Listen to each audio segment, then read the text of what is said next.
Hello, everybody. Max Cavalera here, SOULFLY, and you watching That Metal Interview. Let's go!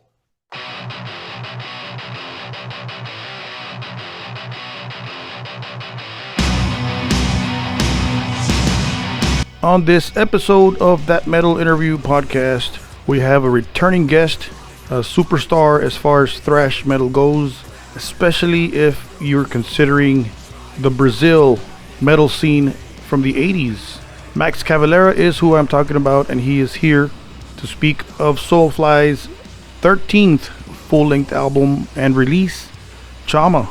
Nuclear Blast Records presents, and for all you Sepultura, SOULFLY, Cavalera, Nail Bomb fanatics, this is a treat for you and me, of course. A complete pleasure of chatting with a superstar in the thrash metal scene.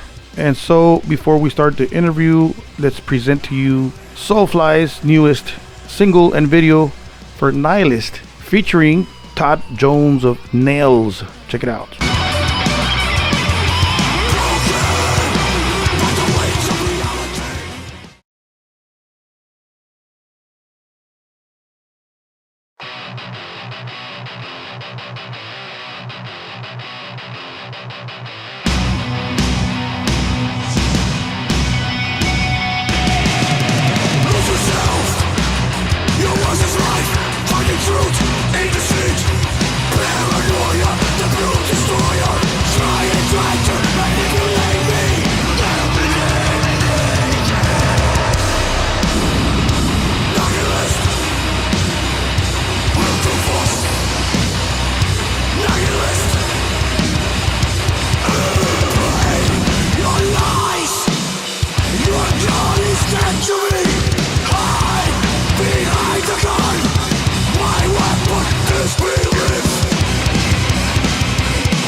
Nihilist off of Chama, SOULFLY's 13th full-length release for you guys, available at your grasp on October 24th of 2025. Enough talking. Let's go to our new chat with the superstar in the thrash metal scene, Mr. Max Cavalera. Enjoy. So, welcome back to the show. Thank you for making time. Right on, man. Good to be here. So, first question is, what part of the planet are you at? Are you in Arizona or? Yeah, I'm about to go on tour tomorrow, so right here in the desert right now. Nice. So, how were the rehearsals for Chaos AD, the set list and all that? How was that? Yeah, really good, man. It's really exciting to play this record. I know it's one of my all-time favorite albums I've done, and it's kind of cool to reconnect with all these of the songs, and because we're playing the whole thing, we're not left in anything out. It's the entire experience. Wow. So it's cool to know that there's so many intricate parts on this album and kind of forgot about it. And to go back and revisit them, it's really fun. I know over the past in your career, you played most of these songs probably live. Are there any songs in there in Chaos AD that you never played before? Yeah, there's definitely some stuff like we never really played that much. Manifest, We Who Are Not As Others, Clench Fist, The Hunt. We never played The Hunt. I think those four are the most. Maybe Amen. Are those five are the ones that we didn't play as much, but people are more familiar with, of course, Refuse Resist, Territories, World, things like that. But yeah, I think it's really going to be a fun play live. I'm really excited. So are you doing it from top to bottom like the record, or are you gonna mix it up? I think we're mixing up a little bit, just to create a little bit more of a different experience. So I think we're mixing some of the changes, some of the order a little bit. But the majority we will stay. We are playing everything, so it doesn't matter what order, but we're gonna get the whole thing. Yeah, this is the 30th anniversary of the record. Did you do anything for the 20th anniversary? No. Oh no, I mean, I didn't even knew it was the 30th anniversary. To be honest with you, I kind of like just love to just go out there and play. Tribute to those records. We just did Nail Bomb in Europe. It was fantastic. It was a great, because I did Nail Bomb and Chaos at the same time. They were both done at the same time, and it's really kind of wild that I end up playing both of them live in the same year 30 years later. That's great. I love that. I think I love the fact that in my career I get to do both things. I get to go to the future with many other projects, like Go Ahead, Killer BQ, Fly, pay homage as well. I get to enjoy both past and present future. It's kind of cool to be able to do that. Oh wow! So you combine Nail Bomb and the Chaos. Okay, cool. Yeah, same year. That's wild. Wow. So are you seeing? Because this is 30 years later. Are you seeing for sure a new generation, right? Kids that weren't even born, right? Totally, man. It's so exciting. It's so cool, and I love that because they get the essence of what this music is about. They understand, and they need it. I think we need chaos in our life right now. It's one of those records that I really spoke to the times that it was made in the 90s. I think it's really relevant right now with what the world is going through at this moment. You have songs like Territory and Refuse and Resist. It's like they're perfect for right now, man. So the new generation totally gets it, and I think it's gonna be really cool to connect with them going to the future. I was there in the 90s. I bought the Chaos cassette. Yeah, that's awesome. Yeah, I first heard of you guys too. I listen to Chama in CD player. Look at this. Yeah, they're still kind of in. CDs are still kind of in. So. Yeah. I got the old school CD player. Yeah, there you go. Yeah, I love old ways of listening to music. So I buy a CD player. I have a turntable. Of course, I still use Spotify and all that. It's just cool. Old school, have the CD player and listen to the record. It forces you to hear the whole record. You can, it's like different from Spotify where people just go there and start skipping songs and shit. Right. With the vinyl, you can skip too. You just pick up the needle and skip, but it's not. But it kind of you kind of resist that because it's a pain in the ass to get up from your chair and go. Like just leave it, man. Listen to the record, like enjoy like watching a movie, Yeah. To me, listen to the record is like watching a movie. Just put your time in, stay with it. So what do you listen to, Max? Do you listen to all metal, or do you listen to some Brazilian music, some country, or maybe something different, pop? Bro, I listen to all kinds of stuff. Actually, I love metal, of course. That's my to-go. I discover a lot of bands. I've been jamming a lot of this new band called Hedonist. Really, really cool. new groups might remind me of Entombed a little bit. But yeah, I jam Massive Attack. I love stuff like Massive Attack and Tricky and Asian Dub Foundation, Ghetto Priest, Brazilian artists like Nação Zumbi. Love them, Zé Ramalho. All kinds of stuff. I've been actually listening to a lot of Turnstile lately too. You know, I don't know. I really like the whole Bad Brain vibe they got going. I think it's really cool. So I've been listening to a lot of their records lately. Wow. Do you keep up with the Brazilian metal scene, or are you just kind of in your own world? No, you know, we connect through they you know, they send a lot of like, you know, Gloria does help me do my Instagram, and you know, we do the Facebook and all that. So we get a lot of message from Brazil. There's a lot of new bands coming. You know, Brazil, there's always new bands coming all the time. You know, there's a huge black metal scene there, and death metal, and all those things are the underground is always on fire in Brazil. We actually going back in Brazil in November. We have a show with Massive Attack. Got announced yesterday. Oh wow, okay, nice. For the Brazilian audience watching this, there you go.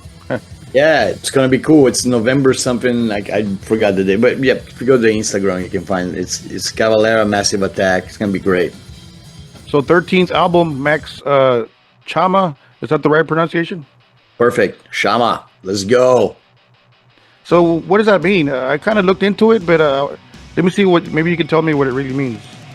No, the translation, wise, it's flame, but it also means calling somebody. You know, if you wanna fight somebody, you go Chama. You know, calling somebody out.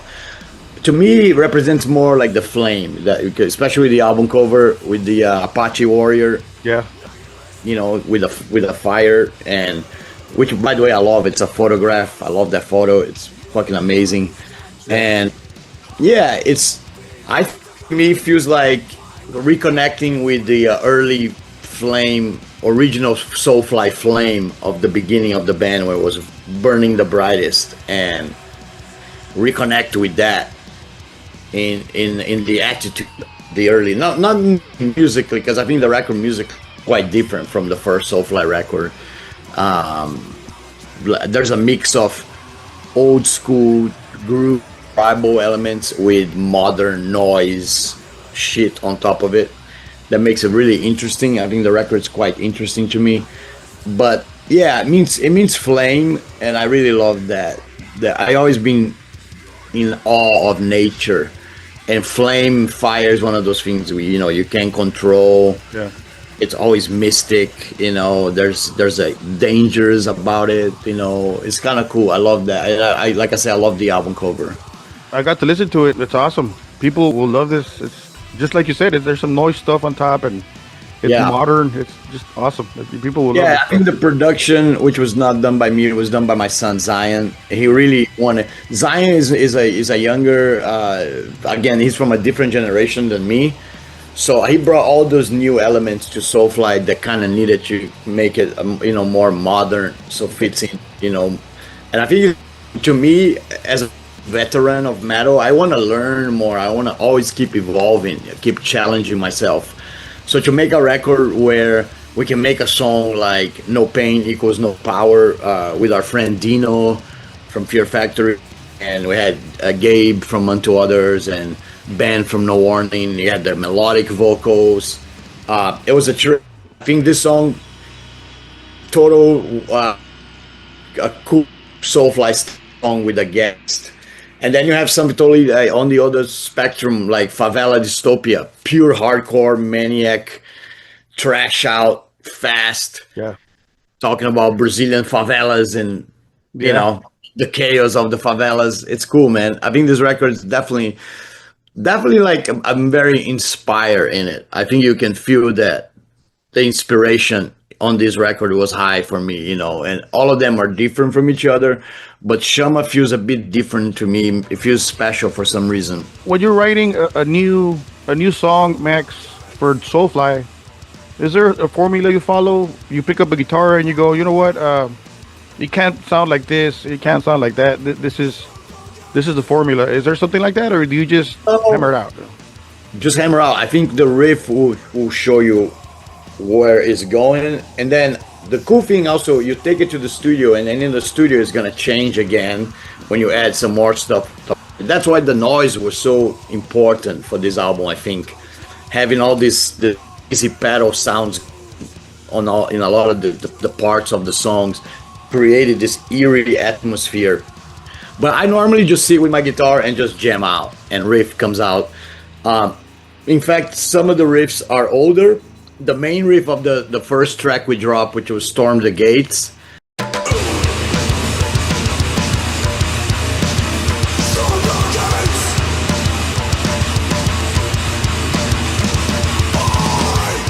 That's actually an old riff I had from back in the primitive days. You know, I just had that riff sitting, wasn't using for a long time, and decided to reconnect with this record.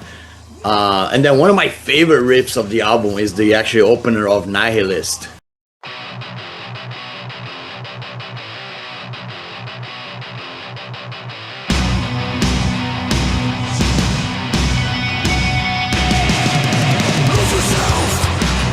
Oh, okay. Because it reminds me of the In Tomb, you know, it's got the In Tomb. Oh, yeah. Really, really kind of cool, like almost like that death thrash element to it. I really like that one a lot. How does it feel having Zyon, and he's a badass drummer, of course, and he's behind the board producing. How does that feel? Incredible. It was so cool because, like I say, he's a great drummer. You know, he's really drumming on the records, fantastic. But I was really impressed with the production, man. I think he really captured the essence of a band trying to connect with its past, but also looking to go to the future, and not be afraid to challenge yourself. You know, I think in many songs we took some risks, and I love some of the sound things we created. Stuff like always will be very experimental, kind of Godfly a little bit. Then of course you got Flight 13, all the key, a lot of synthesizer, keyboards. Yeah, I think Zyon did great. Amazing job. First production, never produced a record before. Incredible. Awesome. Hats off. It sounds great. Yeah. I think he's got a future in it. Right. So here's the dumb question, Max. Which is your favorite track on this album? Ooh. They're all good. No, I you know,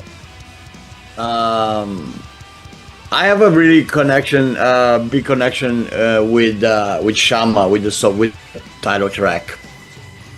I think it was cool to put the last song on the record. I thought it was kind of cool to close the record with that, and calling the record with the name and making closer. But I think that has almost all the elements of Soulfly. It has the groove, the percussion, and it has the melodic ending, which is kind of like a Soulfly trademark. Yeah. So that feels like the very complete Soulfly song. That's probably my right now. How do you feel when somebody calls Soulfly new metal? Is that fair to say, or is it the wrong genre? I don't know, and I don't care. Like you know, to me it's like Metal. It metal. It doesn't matter, man. And when I listen to a band, I don't care what category they are in. I care about how cool they are and how good they are. You know, and you tell me, oh, they're black metal, fine. You know, I don't care. They're you know, jazz metal. They're whatever the fuck. You know, I think those labels kind of, they're trying to put everybody in a box. Yeah. And then you cannot get out of the box, and like it's I don't know, man. To me, it's good is good, shit is shit. You know, right? When something's good, I don't care what is it called, what category it is. You know, it's just good metal. We're all rock and rollers metal. You know, it all goes back to 50s blues, Delta, and now it's still here raging. Music is music. Yeah, exactly. I Yeah. enjoy either way. I enjoy it, label or no label. It sounds Yeah, bad. man. Yeah, just go with an open mind, you know. So how do you juggle your schedule, Max? I mean, of course, Gloria helps you with the managing and all that. One moment I turn around and you're doing Go Ahead and Die, and then you're doing Cavalera, Soulfly, Nail Bomb. You gotta talk about a full plate, huh? How do you do this? Yeah, I really enjoy it, man. I think I try to really use my time um, busy with the projects, and to me, that's living. That's like you having a purpose in your life. Sometimes feels a bit crazy because you just jump from one to the other, and it's Yeah. like, I mean, we were in Europe this couple months ago, and we went on a 7 week Soulfly tour, and we had 3 days break and went into a 3 week Nail Bomb tour. So we had to change the set list entirely. Soulfly is this thing, Nail Bomb is total different. But let me tell you something, like that makes it cool, makes it exciting. I love the challenge, and jumping on a tour in tomorrow. Going on the Scales run, and then of course we're gonna have a big tour for Chama for Soulfly, hopefully this year and next year as well. And then I would still love to keep all the other projects going. Go Ahead and Die, Killer BQ. Just gotta find time for it. That's the hardest thing is time. Right? Find time to do it. But I really enjoy going from. I think it keeps me really busy and creative at the same time. Wow. It's amazing what you do. All these different bands and projects, and they all sound badass. They're all different too. It's all different, so it's awesome. That's kind of what makes it exciting is the difference between them, and how like I have to kind of adapt myself to the other project. And that's really to me exciting, because when I write a song for Soulfly and I have to write a song for Killer BQ, I think my brain goes in different modes. Killer BQ, I'm thinking more about the melody of it, because those guys can, Troy and Greg can really sing, and we can make the song a bit different. Uh, and then, of course, if I'm writing a Go Ahead and Die song, it's just me and Igor, just balls to the wall, you know, giving zero fucks about anything, just Yeah. fucking going for it. And it's great. I love that. I love the freedom, like there's this freedom to make whatever metal you want, uh without the pressure to Yeah. create something, a song that needs to be on the radio, or a ballad, or like none of that, man. I don't need none of that shit in my life. Yeah. It's like Hetfield said when they had Master of Puppets out there was no radio. Nobody wanted Master of Puppets on the radio, but the fans went out there and supported the live shows, right? So something Yeah, like that, so right? Yeah. so there's demand for this music, and they love it like this. So I don't feel that I need to um compromise and try to go get like a pop crowd. Like, I don't want to get the pop crowd. I'm very happy with the metal crowd that I have, with the fans that I have. Like, Soulfly's got a lot of great fans, like young kids too, like young guys coming up now, like 12, 13, 14. They love the tribal shit, and they want to hear more of it, man. So it's cool to connect with that. It's awesome. I have a fan question from Ernie from San Antonio, Texas here. Hey, Max, celebrating 30 years of Nail Bomb and its live performances. What stands out to you about the original Nail Bomb project? And does the new Soulfly album draw from or expand upon that sound? Yeah, I think I really love making Nail Bomb. It taught me a lot about ways to record records that were different from what I was used to. There was a certain way of making records, like Arise, Beneath the Remains. You have a producer, and Nail Bomb. We didn't have, and there's no producer. It was just us doing whatever the hell we wanted. So it was like this crazy freedom. The record is really powerful. We put all kinds of crazy ideas, and playing Nail Bomb live definitely influenced it influenced the Soulfly record in terms of the energy that you experience playing the songs, because you want to experience that again when you make your record with your band. So I think that energy from the Nail Bomb tour, I brought that into Chama for sure. Nice. So, if you could time travel, Max, a sci-fi question, where would you travel to, and what year? Ooh, that's a good one. Sci-fi. Oh shit! I'll probably go back to Anywhere in time. Yeah, I mean, man, that's a good question. Probably the era of classical music, like Mozart, Beethoven. Nice. You know, that I think that, especially if you were like in Vienna and Italy. Germany, in that era, I think that was a cool era, especially for music. Wow. That's a good answer. Wow, that's cool. Interesting. Any advice you can give new kids in a garage somewhere with a guitar in there and a drum set that have that metal dream? Any advice you can give them? Oh man, just really like follow your heart, right? Even when it feels like it's you against the world and nobody likes what you're doing. If you believe in it, stick with it, because eventually it will catch on. You gotta have patience.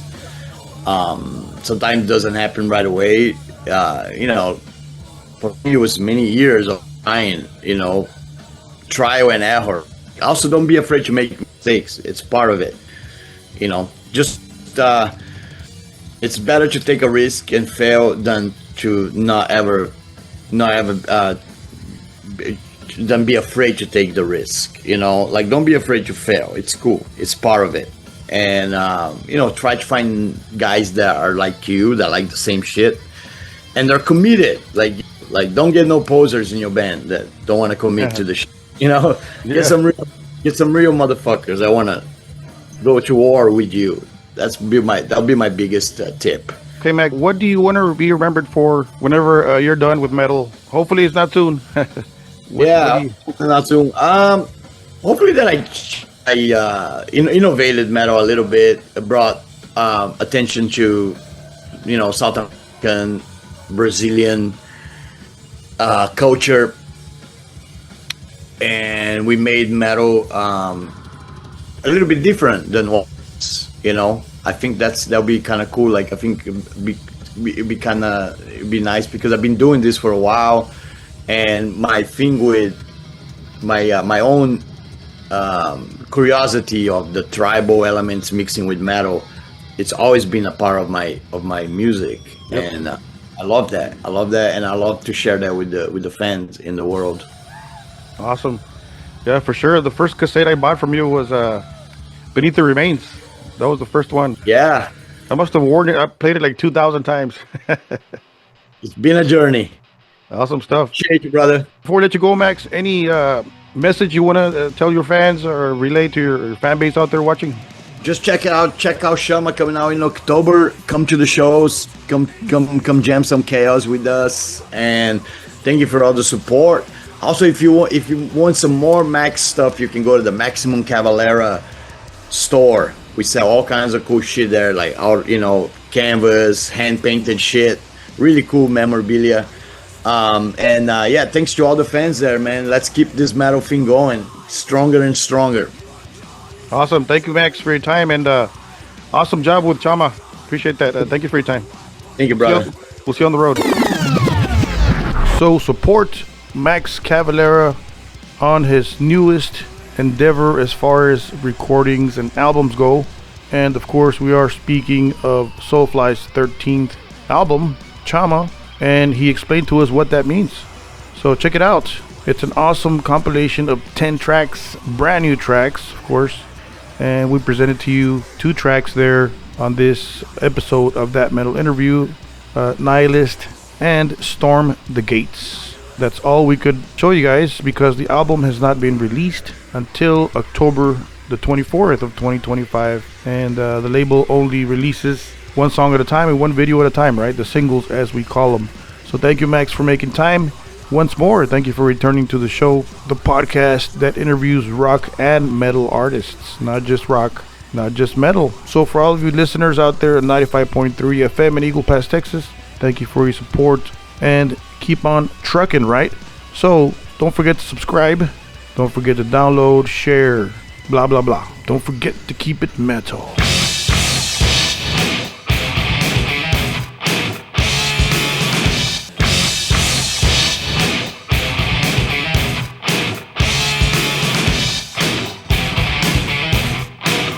That Metal Interview.